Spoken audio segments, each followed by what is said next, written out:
Soy el doctor José Ernesto Contreras Pulido y hoy quiero hablarles sobre los parásitos. Se llaman parásitos a los seres vivos que, para sobrevivir, deben obtener sus nutrientes de otros seres vivos, o sea, organismos, y que al hacerlo dañan al organismo huésped. En los humanos hay parásitos unicelulares como los protozoarios, amibas, bacterias, como los gonococos, clamidias, etcétera, etcétera.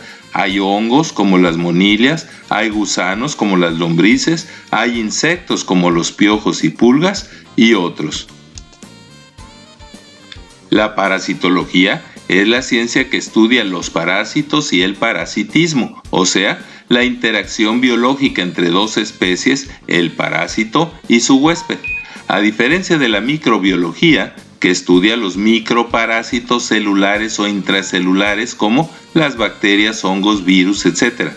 La parasitología estudia los parásitos eucariotas, o sea, del reino protista, y los macroparásitos, gusanos, insectos, etc.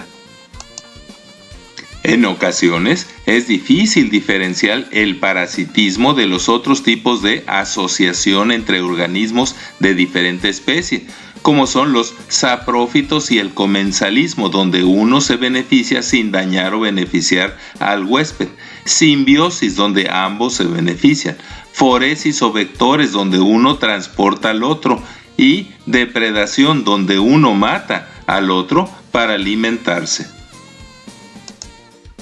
El parasitismo es una conducta irreversible y todo el metabolismo y funcionamiento del parásito está diseñado para ser así, un parásito, pero puede darse en todas las fases de la vida de un organismo o solo en periodos concretos de su vida. Hay casos en que un parásito llamado hiperparásito afecta a otro parásito, como algunos muérdagos y virus satélites que afectan a otros virus. Los parásitos afectan tanto a plantas como a animales y humanos, pero son generalmente muy selectivos con respecto a sus hospedadores, llegando en un elevado porcentaje de casos a ser exclusivos de una especie. De hecho, no hay apenas especie de planta o animal de cierto tamaño o incluso microscópica que no cuente con algún parásito propio y no compartido. Casi todos los animales son atacados por parásitos. Los grupos más conocidos de parásitos, por ejemplo en peces, son varios tipos de gusanos planos llamados monogéneos, digéneos, céstodos, tuberlarios y nemátodos. También hay copépodos y percebes, que son crustáceos. Hay hirudíneos, que como las sanguijuelas, especies de hidrozoos como son los pólipos y almejas, y hay aves como el cuclillo y hasta tiburones parásitos. Los parásitos que viven dentro del huésped se llaman endoparásitos y los que viven en su superficie ectoparásitos. Un parásito que mata al huésped es llamado parasitoide. Algunos parásitos, aunque obtienen beneficios del huésped y lo perjudican o esclavizan, no lo matan. Por ejemplo, los pulgones o áfidos que parasitan plantas y algunas hormigas que esclavizan a otras hormigas y termitas.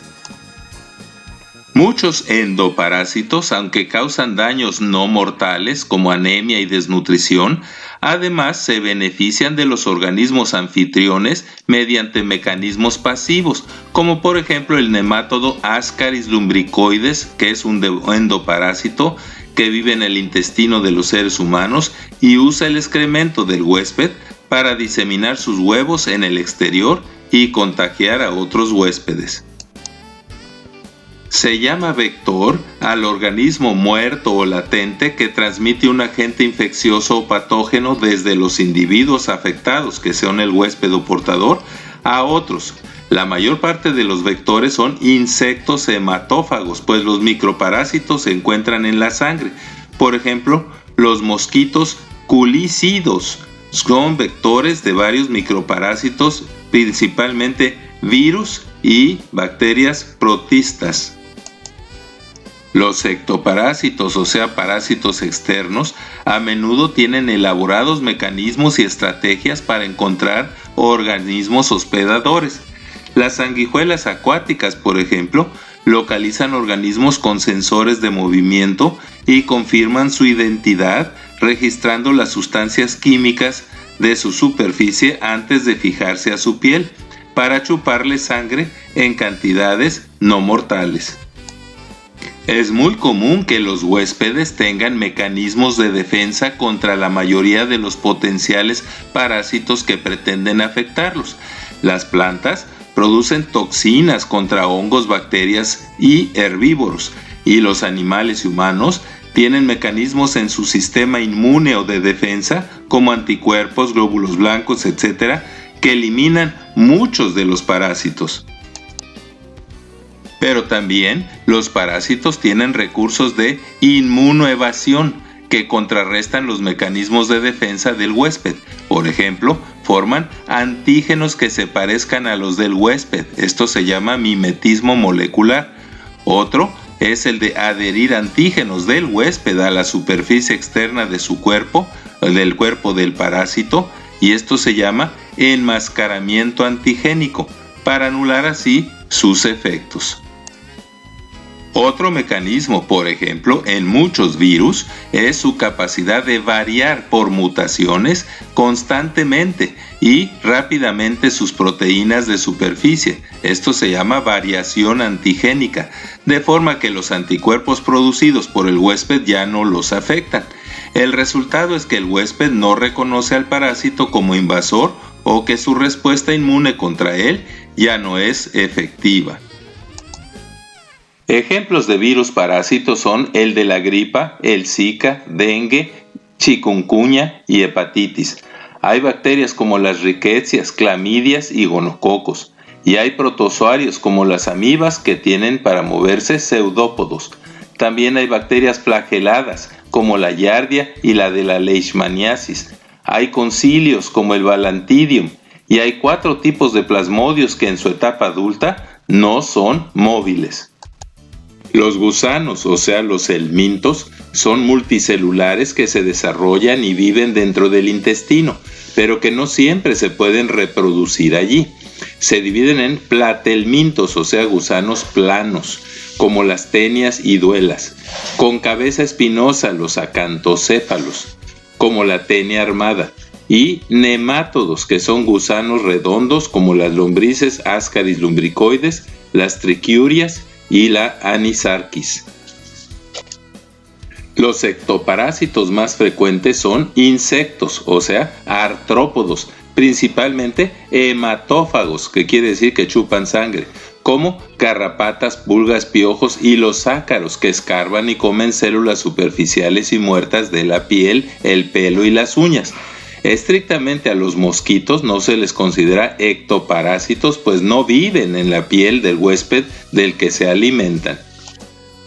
Sin embargo, la malaria o paludismo, causada por el parásito Plasmodio, que es un protista que daña y destruye los glóbulos rojos o eritrocitos, donde en una etapa de su ciclo vital se reproduce, es transmitido y contagiado por la picadura y saliva del mosquito Anopheles hembra, afectando a más de 500 millones de personas en el mundo y que mata a 2.7 millones de personas cada año, principalmente en el África subsahariana.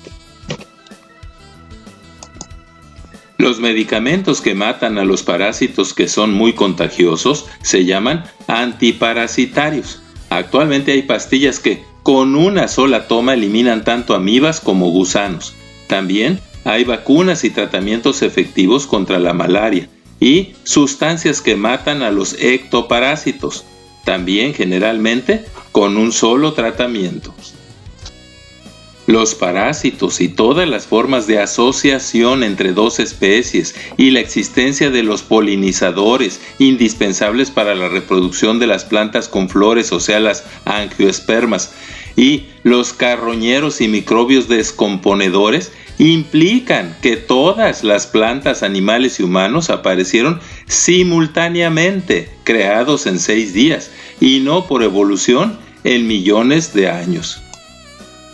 También, para poder depender el parásito del huésped, tanto su genoma como las estructuras, tejidos, órganos y aparatos del parásito como del huésped, tuvieron que ser diseñados inteligentemente y formados de tal manera que suplieran tanto las necesidades vitales del parásito como los mecanismos de defensa del huésped desde la primera aparición de ambas especies. Todo esto descarta como inverosímil, o sea, increíble y no sustentable científicamente, la teoría de que la vida y los organismos aparecieron casualmente, por evolución y gradualmente por diferenciación a partir de una bacteria, o sea, un tronco común, a lo largo de más de 500 millones de años, por obra y gracia de la casualidad, por sucesos al azar y mutaciones sin control, propósito o dirección. Muchas gracias por su atención y es mi deseo que todos estos conocimientos les sean de utilidad. Gracias.